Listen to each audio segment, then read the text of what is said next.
Assalamualaikum warahmatullahi wabarakatuh. Perkenalkan, nama saya Silvayanti dengan NIM 246502414 dari kelas E. Di sini saya akan menjelaskan tugas dari mata kuliah Data Science. Oke, langsung saja kita ke pemrogramannya. Terlebih dahulu tadi telah saya buat dan di sini saya akan menjelaskan saja. Oke, di sini itu ada pemrograman, judulnya dengan judul project itu prediksi harga rumah. Di sini dia tahapan projectnya itu ada 8. Yang pertama itu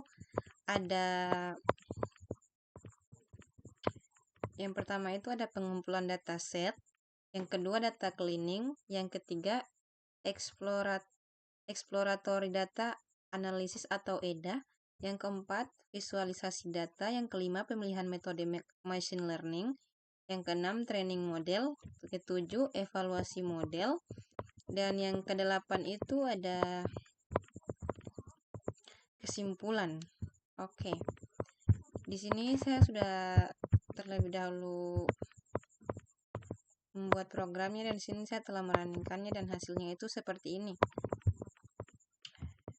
Di sini saya akan menjelaskan 6 poin, yaitu yang pertama itu perkenalan project, yang kedua permasalahan, ketiga metode yang digunakan, 4 demo implementasi, 5 hasil pengujian atau analisis, dan yang keenam itu kesimpulan.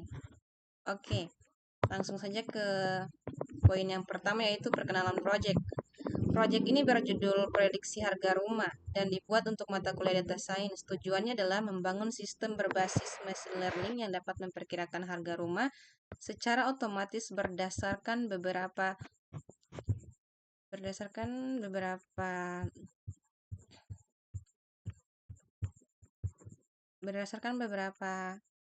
karakteristik utama, yaitu luas tanah, jumlah kamar, lokasi, dan fasilitas. Output dari sistem ini berupa estimasi harga rumah dalam bentuk rupiah. Yang kedua itu poin permasalahan. Penentuan harga rumah secara manual sering bersifat subjektif karena bergantung pada perkiraan pemilik atau agen properti. Hal tersebut dapat menyebabkan harga rumah terlalu tinggi sehingga sulit terjual atau terlalu rendah sehingga merugikan penjual. Selain itu, data rumah yang digunakan dapat memiliki masalah seperti data kosong, data duplikat, dan nilai ekstrim atau outlier. Oleh karena itu, data perlu dibersihkan sebelum digunakan dalam proses pemodelan. Permasalahan yang diselesaikan dalam proyek ini adalah bagaimana memprediksi harga rumah berdasarkan data historis, bagaimana membersihkan data agar layak digunakan, dan algoritma apa yang memberikan hasil prediksi paling akurat. Yang ketiga itu ada poin metode yang digunakan. Program menggunakan pendekatan supervised learning dengan jenis permasalahan regresi karena harga rumah merupakan nilai angka yang dapat berubah-ubah. Tahapan yang dilakukan dimulai dari pengumpulan 500 data rumah yang disimulasikan. Selanjutnya dilakukan data cleaning untuk menangani missing value, menghapus data duplikat, dan menghilangkan outlier menggunakan metode IQR. Setelah itu dilakukan EDA, Exploratory Data Analysis, untuk mengetahui karakteristik data seperti rata-rata harga berdasarkan lokasi dan fasilitas serta hubungan antar variabel. Data kemudian divisualisasikan menggunakan beberapa grafik seperti rata-rata harga berdasarkan lokasi, hubungan luas tanah dengan harga, distribusi harga, dan rata-rata harga berdasarkan fasilitas. Pada tahap pemodelan digunakan dua algoritma, yaitu linear regression sebagai model dasar dan random forest regressor untuk menangkap hubungan data yang lebih kompleks. Model kemudian dievaluasi menggunakan MAE, RMSE, dan R2. Yang keempat itu ada poin demo implementasi. Program menyediakan fungsi prediksi harga yang menerima data rumah baru dan menghasilkan estimasi harga secara otomatis. Contohnya, rumah dengan luas tanah 120 m2 memiliki 3 kamar berada di pusat kota dan memiliki fasilitas lengkap menghasilkan estimasi sekitar Rp 930 juta. Rumah dengan luas 80 m2 memiliki 2 kamar berada di pinggiran kota dan memiliki fasilitas standar menghasilkan estimasi sekitar 505 juta. Sedangkan rumah dengan luas 250 m2 memiliki 5 kamar berada di perumahan elit dan memiliki fasilitas mewah menghasilkan estimasi sekitar 2,68 miliar. Alur sistem yaitu pengguna memasukkan data rumah, sistem melakukan encoding data, kategorikal, model memproses data, hasil estimasi harga ditampilkan.